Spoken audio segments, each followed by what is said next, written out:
نظر په غرونو امید پرلی دی جانانا ګرده چکر دی دی جانانا ګرده چکر دی دی جانانا.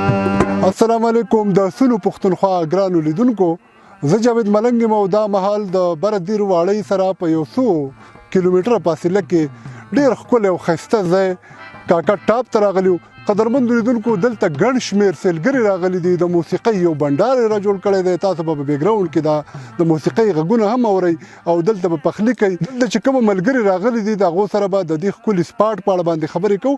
راسره اوسئ. زما ډاکټر فهیم الله نوم دی او زما تعلق هم د دې کلي کاکټ سره دی. نو کاکټ ټاپ چې دی دا ډېر زیات ښکلی ځای دی.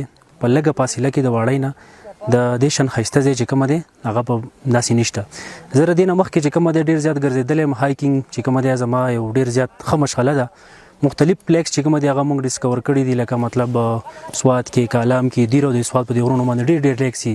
سیدګۍ، زمیس، پریستان، پری لیک، سپین خوړ لیک او کنډول لیک، ډېر زیات لیکس چې کومه دي هغه موږ کتلي دي.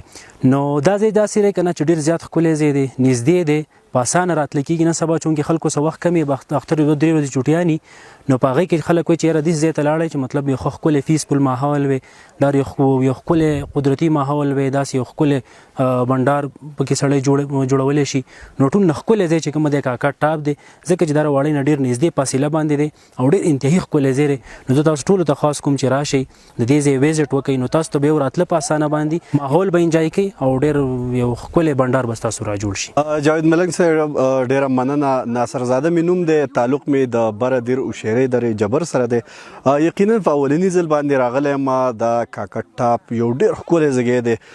زما خو ذاتي ډېر زیات خوښ شو، ولې که موږ وګورو هر طرف ته شنې شنې ونې دي، دغه شانتې دښتې پکې دي او ښکلي مناظر دي. یقینا چې دلته راشي یو پرسکونه ماحول دی، ورسره موسم چې دی نو هغه هم ډېر زیات خوشګوار دی، هغه شور او دغه هم نشته دی. نو په دې وجه باندې چې سړی راشي د هغه روح چې کوم دی هغه خوشحالېږي. هر طرف ته چې موږ وګورو نو بس شنه شنه ونې دي او دنګې دنګې ونې دي. د هغې په وجه باندې انسان چې کوم دی نو د هغه روح خامخا په داسې ځای کې خوشحالېږي. موږ هم د ملګرو سره راغلي یو، دلته لوکل موسیقي چې کومه ده هغه هم انجوای کړله، ښه خوراکونه هم وکړله او ورسره د دې ځای کوم ښایست چې دی هغه هم انجوای کړو.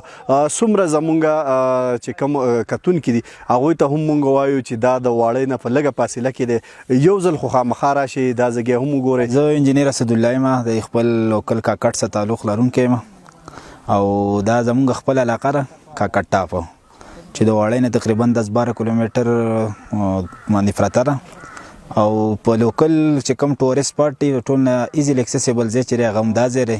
که څوک هم راتلل غواړي دا نږدې ځای دی، ډېر ایزیلی په واړۍ نه تاسو راتلی شئ.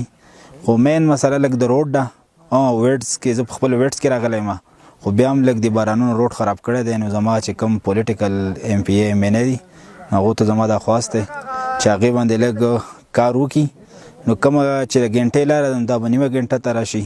موږ خو راغلي یو کاکټ ټاپ ته او دلته کې موږ وایو چې بس فلسفور به مناو کړو او بس ښې ښې غزلې به وکړو او بیا به د خلکو ته د مینهوالو ته موږ لکه ځان شو کړو او میوزیک موږ د 35 کالو نه میوزیک کې موږ مصروف یو.